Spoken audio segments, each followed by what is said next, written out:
Salam dan bahagia. Selamat pagi, semangat pagi, dimanapun ibu bapak guru hebat berada. Mohon izin hari ini saya ingin berbagi terkait dengan bagaimana kita bisa memanfaatkan fitur Canva untuk melaksanakan brainstorming ide. Mungkin ibu bapak pernah menggunakan beberapa aplikasi untuk brainstorming, yaitu mengutarakan ide yang dilaksanakan secara digital. Dan kali ini kita akan bersama-sama menjelajah bagaimana Canva bisa memiliki fitur yang sangat powerful kalau saya bilang. Karena dari fitur ini kita bisa memanfaatkan seluas-luasnya kanvas yang ada di Canva untuk brainstorming ide. Kita tidak akan kehabisan kanvas. Peserta didik sebanyak apapun bisa melaksanakan brainstorming ide, dan kegiatan ini dilaksanakan tentunya secara daring. Bagaimana prosesnya? Mari kita belajar bersama-sama, langsung ke TKP. Yang pertama, ini adalah salah satu contoh yang sudah saya lakukan untuk pembuatan brainstorming ide. Tentunya kita akan membutuhkan beberapa elemen yang ada di Canva ini, dan kita akan manfaatkan untuk pembuatan. Kali ini saya hanya memberikan informasi terkait dengan tips dan triknya saja. Nanti selanjutnya ibu bapak akan bisa mengembangkan secara mandiri. Hasilnya seperti ini. Jadi hasil dari brainstorming ide ini bisa dilihat ya seluas-luasnya. Kita bisa memperbesar hanya bagian tertentu, dan di bagian lain kita bisa memperbesar di bagian lain dan juga di bagian tertentu. Jadi ini kita bisa melakukan penyesuaian. Oke, bagaimana cara membuatnya? Langsung saja ibu bapak kita masuk ke Canva, dan yang kita lakukan adalah sangat sederhana sekali dan sangat mudah. Kita tinggal masuk ke bagian fitur, yaitu papan tulis ya. Jadi dengan fitur papan tulis ini, kalau kita lihat di sini ya, fitur papan tulis, kita bisa membuat tempat untuk melaksanakan brainstorming ide. Kita klik saja langsung.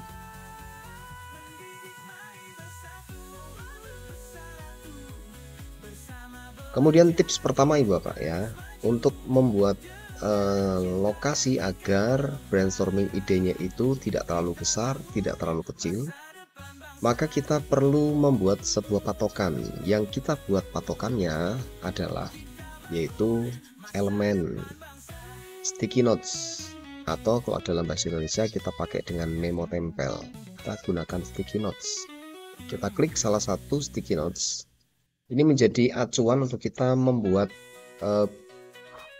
tempat untuk kita melakukan pengelompokan dalam pembuatan brainstorming ide.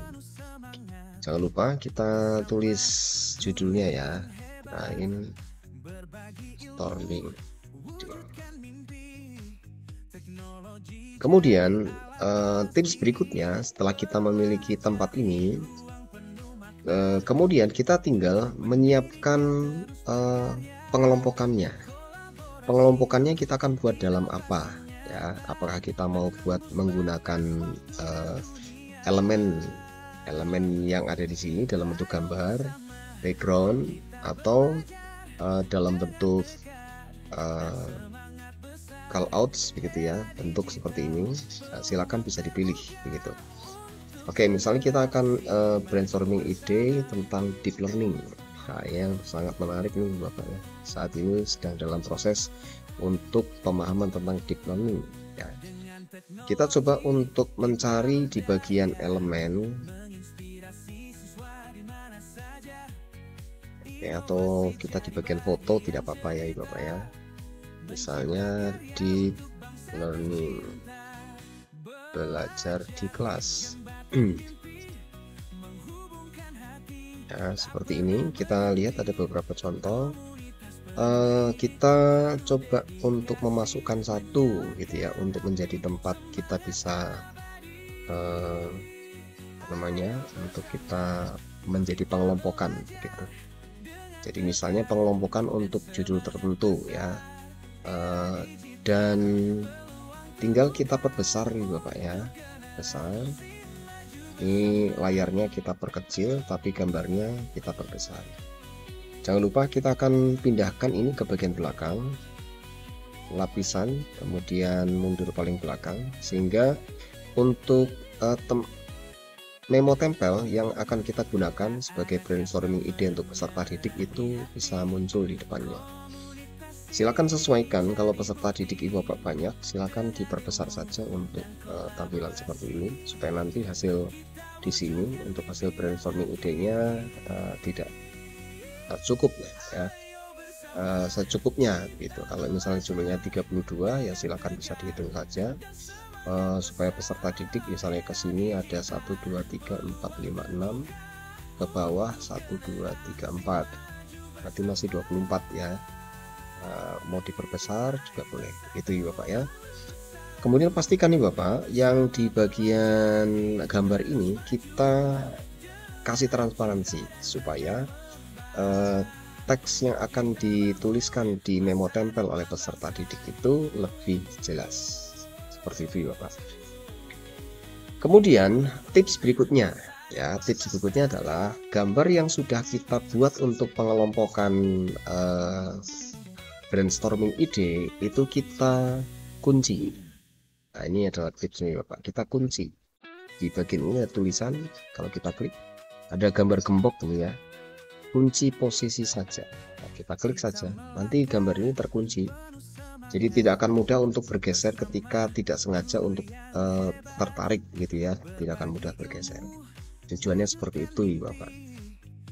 Dan kemudian tinggal lanjutnya adalah kita membuat judulnya. Nah, ini ada ide baik nih Bapak ya, tips untuk membuat judul supaya menarik. Kita menggunakan aplikasi di Canva. Kemudian di aplikasi ini kita akan ketikkan di sini teks. Kemudian nih Bapak ada tinggal klik yang di bagian ini text maker, kita klik text maker. Nanti Bapak kalau belum pernah login, berarti Bapak diharapkan untuk login terlebih dahulu, klik masuk, nanti Bapak akan otomatis masuk ke dalam aplikasi ini gitu. Kemudian di aplikasi ini Bapak akan memilih beberapa teks, dan teks yang dipilih kalau bisa yang tidak ada gambar mahkotanya gitu ya Bapak ya. Jadi tidak ada gambar mahkota, soalnya kalau ada gambar tidak ada tulisan pro. Kalau ada tulisan pro berarti kita sebagai guru ya masih belum bisa, karena ini berbayar ya dari pembuat aplikasi pihak ketiganya. Oke, tinggal kita cari yang tidak ada tulisan pro nya ya, misalnya kita cari yang cerah gitu ya. Kemudian tinggal kita ganti teksnya. Gampang sekali Bapak, ganti teksnya, misalnya apa itu deep learning, si pertanyaan, kemudian tambahkan ke desain, klik lagi tambahkan ke desain. Semudah itu ya Bapak ya.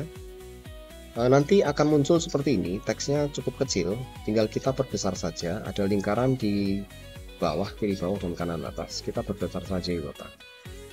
Kemudian kita tempatkan di atas seperti ini misalnya. Dan jangan lupa, ini langkah yang harus dilakukan di setiap langkah adalah mengunci yang tidak kita inginkan untuk digeser oleh peserta. Kita klik gembok, otomatis terkunci.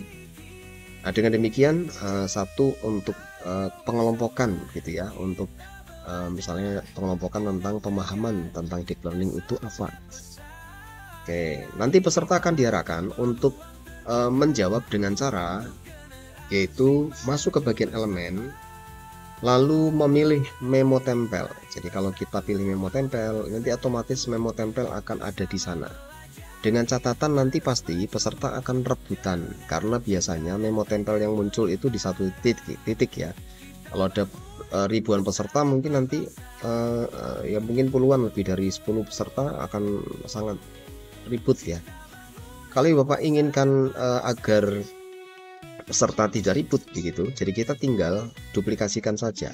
Jadi kita siapkan memo tempelnya seperti ini gitu ya, seperti ini supaya tidak menutupi gambar. Misalnya sesuai dengan jumlah peserta, misalnya ya Bapak ya, kita siapkan aja tempatnya.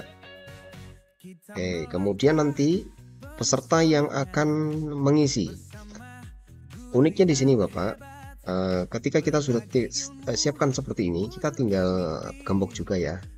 Kalau digembok nanti bagian ini tidak akan digeser oleh peserta, tapi peserta tinggal menuliskan saja gitu. Peserta tinggal menulis. Caranya menulis sih Bapak tinggal kasih saran ya. Caranya menulis adalah kita tinggal klik 2 kali, klik otomatis akan menulis sih Bapak ya. Menulis misalnya di learning ada. Nah, ketika peserta masuk di sini dengan email belajar ID ya, kalau Ibu Bapak sarankan ke peserta menggunakan email belajar ID yang sudah terpersonalisasi dengan nama asli ya. Silakan pastikan ketika peserta melakukan itu, maka secara otomatis nama peserta yang membuat mengisi mengisi misalnya peserta kok lupa mengisi nama gitu, Ibu Bapak akan mengetahui siapa yang menuliskan ya. Misalnya seperti ini, kok ini ada nama Daniel Dimawan gitu ya. Ketika peserta lain bukan saya gitu menuliskan di sini, maka namanya akan berubah sesuai dengan nama yang personalisasi di email belajar ID. Oke, itulah salah satu poll-nya Ibu Bapak. Oke, kita lanjut. Jadi menarik Ibu Bapak, ketika kita membuat brainstorming dengan Canva, hasilnya akan seperti ini. Kalau Ibu Bapak mau membuat template yang lain ya, untuk tempat yang lain, silahkan bisa manfaatkan elemen untuk mencari misalnya panah.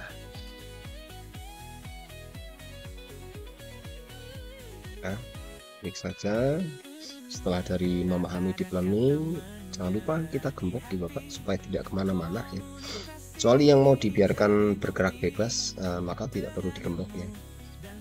Kemudian kita tambahkan ya, misalnya gambar ya, foto. Kita cari foto lagi. Nah, kita pindahkan begini. Kita tinggal geser-geser saja ya Bapak. Oke, seperti ini misalnya. Jangan lupa kita akan transparansikan, terus jangan lupa digembok. Nah, seperti ini kita membuat beberapa bagian untuk brainstorming ide. Dan kegiatan ini juga akan bisa sangat menarik ketika peserta didik diajarkan untuk membuat mind mapping dengan menggunakan Canva di bagian ini. Sangat menarik sekali. Oke, seperti itu ya Pak, bagaimana tips dan trik untuk membuat Canva dengan menggunakan papan tulis ya. Kita sudah membuat teks judulnya, membuat gambarnya, kemudian ide bagian lain sudah. Hasilnya nanti akan menjadi seperti ini.